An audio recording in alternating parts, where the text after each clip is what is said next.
لیکن ہوا یہ کہ جب توحید کی دعوت پھیلنا شروع ہوئی حرمین کے اندر، تو پھر پتہ ہے مولویوں کے پیٹ پہ جب لات پڑ جائے تو پھر مولوی کو تو آپ نے سمجھ لیں کہ اس کی پوشت پہ پاؤں رکھ دیا، اس کی دم پہ پاؤں رکھ دیا۔ انہوں نے کہا کوئی حدیث لا کے فٹ کرو اس کے اوپر، جس طرح یہاں بھی جیلم میں بھی ایسے لوگ موجود ہیں جو وہ خوارج والی حدیث پڑھتے ہیں کہ وہ قرآن پڑھیں گے اور قرآن ان کی حلق سے نیچے نہیں گزرے گا، اور ہمیں کہتے ہیں یہ درس قرآن علی دیتا ہے، یہ خارجی ہے۔ تو پھر درس قرآن تو نبی صلی اللہ علیہ وسلم بھی دیتے تھے، یتلو علیہم آیاتہ ویزکیہم ویعلمہم الکتاب والحکمہ۔ یہ آلہ انسٹرومنٹ، یہ انسٹرومنٹ آف دعوت کس کا ہے؟ نبی صلی اللہ علیہ وسلم کا۔ صحابہ کرام اس سے دعوت دیتے ہیں، وجاہدہم بہ جہادا کبیرا، اس کتاب کی دعوت کے ذریعے بڑا جہاد کیجیے۔ سورہ فرقان آیت نمبر 52۔ تو ان کو بھی پتہ ہے، حالانکہ خوارج کے چیپٹر میں امام بخاری حدیث ہیں لیکن پڑھ کے لگا دیتے ہیں۔ تو مولویوں کی جب روٹی پہ لات پڑے تو آپ سمجھ لیں کہ یہ آپ کو نہیں پھر چھوڑیں گے، الا ماشاء اللہ جو اہل حق ہے۔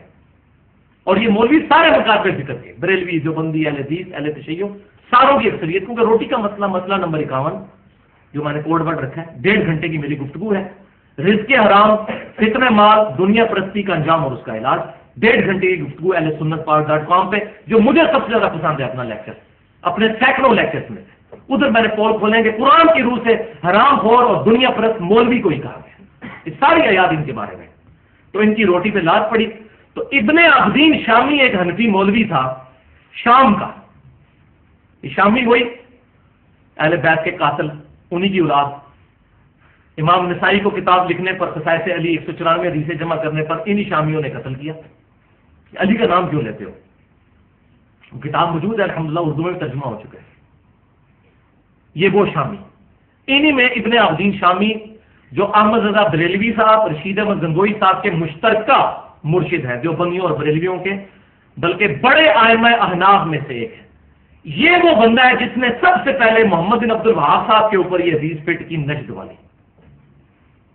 یہ میں ایکسپلور کر رہا ہوں۔ اسی سے دھوکہ کھایا پھر پیر میر علی شاہ صاحب نے بھی، اسی سے دھوکہ کھایا۔ المحند علی المفند میں علماء دیوبند نے 1906 میں جو اپنی عقیدوں کی کتاب لکھی، 35 علماء کے سائن ہیں جن میں اشرف علی تھانوی صاحب بھی شامل ہیں، اس میں بھی انہوں نے لکھا کہ محمد بن عبد الوہاب اس کے ماننے والے خوارج ہیں، خارجیوں کی جماعت ہے۔ پھر چمنے لینے کے لیے انہی کے پاس پہنچے ہوتے ہیں، وہاں رفع الیدین بھی شروع کر دیتے ہیں، دوغلی پالیسی۔ تو مولوی کو آپ پیٹ میں ڈالتے جائیں تو آپ اسے جو مرضی کروا لیں، جس قسم کا مرضی فتوا لے لیں۔ تو محمد بن ابن عابدین شامی المتوفا 1252 ہجری، یعنی آج سے سمجھ لیں 250 سال پہلے فوت ہوئے ہیں۔ انہوں نے اپنے دور میں ظاہر جیلسی فیکٹر تھا، انہوں نے یہ نجد والی حدیث محمد بن عبد الوہاب صاحب کے اوپر لگا دی اور کہا جی نجد سے شیطان کا سینگ نکلے گا، یہ محمد بن عبد الوہاب وہ سینگ ہے۔ حالانکہ یہ حدیث اس وقت کوئی نکلی تھی، 1400 سال سے امت کے علماء اس کی تفسیر کرتے آ رہے تھے۔ سب نے شور مچانا شروع کر دیا، پھر سارے پھر وہ جو کہتے ہیں نا سلی بن گئے، جس کو میں کہتا ہوں اندھے مقلد اپنے بزرگوں کے، کسی نے اپنی عقل نہیں استعمال کی۔ الحمدللہ میں نے جزیر کے رد پہ جو ریسرچ پیپر نمبر 5A لکھا ہے اس میں بھی یہ میں نے نجد والا مسئلہ کھول دیا ہے الحمدللہ۔ لہٰذا اب میں محمد بن ابن عابدین شامی کا اپنا سٹیٹس کیا ہے تو میں اس کے سٹیٹس کو ذرا ننگا کر کے آپ کے سامنے رکھنے لگا ہوں۔ یہ کتنا بڑا گستاخ تھا یہ بندہ۔ اس بندے نے در مختار کا حاشیہ لکھا ہے رد المختار، مختار میں خا ہے خرگوش والی، اور رد المختار اس میں خا ہے حلوائی والی۔ یہ رد المختار اس کا رد نہیں ہے، بلکہ در مختار پر جو اعتراضات کیے گئے تھے اس کا جواب حاشیے میں رد المختار انہوں نے لکھا ہے۔ اس کی جلد 5 صفحہ 379 پہ یہ ابن عابدین شامی کہتے ہیں، یہ امت کو مسئلہ سمجھا رہے ہیں علاج کرنے کا کہ بیماریوں کا علاج کیسے کیا جائے۔ تو کہتے ہیں کہ ہمارے فقہا کا اس پر اتفاق ہے کہ اگر کسی شخص کو یہ یقین ہو کہ اپنے خون کے ساتھ اپنے ماتھے اور چہرے پر سورۃ الفاتحہ لکھے اور اس سے شفا ہو جائے تو یہ کرنا جائز ہے، حتیٰ کہ اگر اس کو یہ بھی یقین ہو کہ اپنے پیشاب کے ساتھ سورہ فاتحہ لکھی جائے اپنے ماتھے پر اور اس کو شفا ہو جائے گی تو یہ بھی وہ کر سکتا ہے، وَلِعَاذُ بِاللَّهِ تَعَالَى۔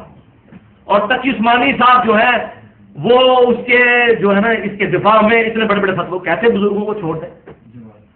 جواب کے اوپر نہیں بزرگوں نے اتنے بڑے بڑے بزرگ پاگل ہیں، اتنے بڑے بڑے بزرگ پاگل ہیں۔ تو الحمدللہ میں سلام پیش کرتا ہوں اپنے استاد بریلوی مکتبہ فکر کے اس وقت سب سے بڑے محدث، جن سے میں نے بہت کچھ سیکھا ہے، ان کی کتابوں سے شرح صحیح مسلم لکھی غلام رسول سعیدی صاحب، الحمدللہ میں نے ان کو دعوت حق بھی پیش کی، اور میں نے ان کو جب یہ کہا 2008 میں میری ملاقات ہوئی ان سے آخری، تو میں نے ان کو کہا کہ شیخ صاحب میں آپ کی وجہ سے کتاب و سنت کے منہج پر آیا، تو مسکرا پڑے اور میں اب آپ کو دعوت دینے کے لیے آیا۔ تو غلام رسول سعیدی صاحب اپنی شرح صحیح مسلم میں جلد 6 صفحہ 556 پر لکھتے ہیں، اس پہ کمنٹ کرتے ہوئے دیکھیں اس بندے نے کس طرح اپنا ایمان بچایا ہے۔ اللہ اکبر کبیرہ۔ وہ کہتے ہیں کہ میرے نزدیک یہ بات کرنا، چاہے ہمارے اس بزرگ نے کی ہے ابن عابدین شامی نے، یہ ایمان ختم ہو جانے کے خطرے سے خالی نہیں ہے، اور کوئی بھی مسلمان مر جانا گوارا کرے گا، لیکن یہ کام کبھی نہیں کرے گا کہ اپنے پیشاب یا خون سے سورہ فاتحہ اپنے ماتھے پر لکھے۔ اور پھر تیسرا جملہ انہوں نے لکھا کہ اللہ ان کو معاف کرے، بال کی کھال اتارنے کی ان کی عادت نے ان کو یہاں تک پہنچایا کہ انہوں نے قرآن کی بھی توہین کر دی۔ بولے عبد اللہ، یہ غلام رسول سعیدی صاحب نے ماشاءاللہ میں سمجھتا ہوں تو ایسا، اگر اس کا نام حنفی ہونا ہے تو ایسے حنفی ہم بھی ہیں، یہ کتاب و سنت کے خلاف کسی کی بھی بات ہے اس کو چھوڑ دیا الحمدللہ۔ تو یہ انہوں نے خود اس حوالے سے ان کا پوسٹ مارٹم